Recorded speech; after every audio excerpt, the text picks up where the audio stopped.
Messieurs, dames, bonsoir, rebonsoir et bienvenue dans cette troisième partie du bilan cinéma 2018. Si vous ne les avez toujours pas vu, je vous invite à regarder les deux premières parties. La première consacrée au rattrapage 2017, la deuxième consacrée aux sorties de 2018. Les liens seront en description et ou en fin de vidéo. Dans cette troisième partie, nous allons parler des films que j'ai ratés en 2018. Il y en a toujours quelques-uns. Des films que j'ai ratés par manque de temps, par manque de motivation, au niveau du planning ça allait pas. Bref, il y a plein de raisons. Donc voilà, je vais revenir sur ces films assez vite et vous dire très rapidement pourquoi les films m'intéressaient. Il y a 16 films quand même, dont 3 qui, à l'heure où je vous parle, ne sont pas encore sortis.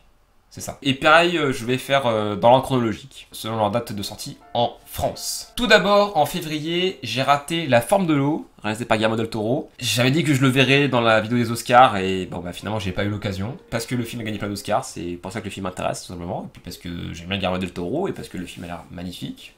Voilà, simplement. Moi, Tonya, réalisé par Greg Gillespie, c'est ça, qui pareil a gagné des Oscars, donc ça m'intéresse, et parce que Margot Robbie, parce que le film a l'air vraiment intéressant, voilà.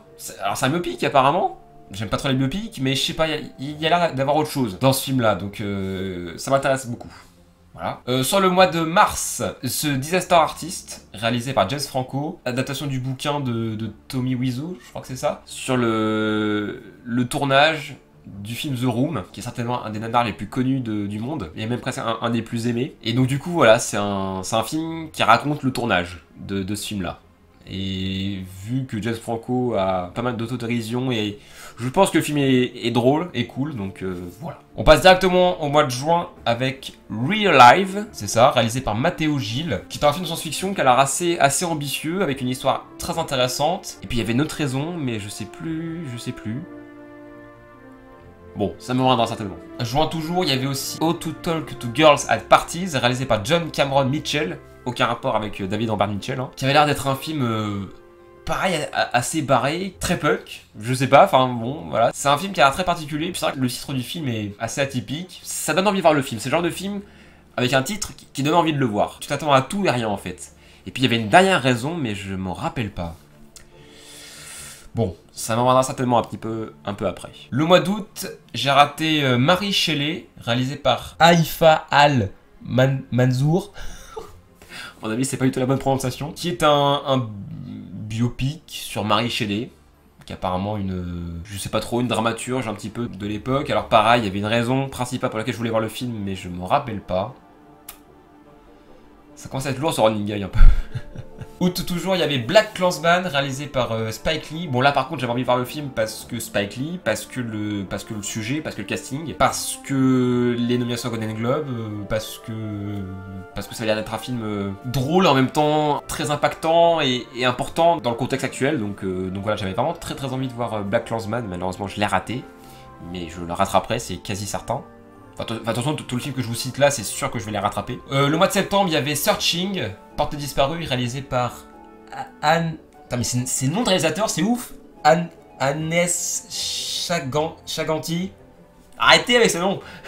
Qui apparemment, comme Unfriended, que j'avais de Eva Gabriel, que j'avais adoré sorti en 2015. Apparemment c'est un film qui se passe intégralement sur un écran de PC. Donc voilà, avec un père qui cherche sa fille disparue. Donc voilà, rien que pour le concept, j'avais très envie de le voir. En octobre, il avait Upgrade, réalisé par Leigh Whannell, qui est un pote de James Wan, qui avait joué dans le premier Saw, notamment. Alors, c'est un film de SF qui apparemment paye pas de mine au premier abord, mais il y a eu d'excellents retours sur le film, et apparemment ça a l'air d'être un film qui est assez viscéral dans son genre. Donc, pourquoi pas. En octobre, j'ai raté Galveston, réalisé par Mélanie Laurent. Vous avez vu l'affiche, vous avez vu les acteurs qu'il y a dessus, donc voilà, hein, vous savez pourquoi le film m'intéresse. Mais aussi parce que bon, une réalisatrice française qui fait un film américain peut toujours y avoir un point de vue intéressant, donc voilà aussi, hein. Il n'y a pas que Elle Fanning, bon si beaucoup, mais pas que. Et en novembre, j'ai raté Suspiria, le remake de Luca Guadagnino, qui a ému tout le monde en début d'année avec Call Me By Your Name, que je n'ai pas vu d'ailleurs, et qui ne m'intéresse pas particulièrement. Mais bon, faut d'abord que je vois le premier film, enfin le film original réalisé par Dario Argento, parce que voilà, encore une fois, ça a l'air d'être des films d'horreur assez viscérales dans leur genre, et assez particuliers, donc voilà, je sais pas vraiment ce que ça raconte en soi, mais je suis très curieux de voir ce que c'est, donc voilà, je battrai le film original, et puis le remake après. Novembre toujours, il y avait Les Animaux Fantastiques, Les Crimes de Grindelwald, donc le 2 réalisé par David Yates, parce que j'avais bien aimé le premier film, parce que c'est l'univers Harry Potter que j'aime bien.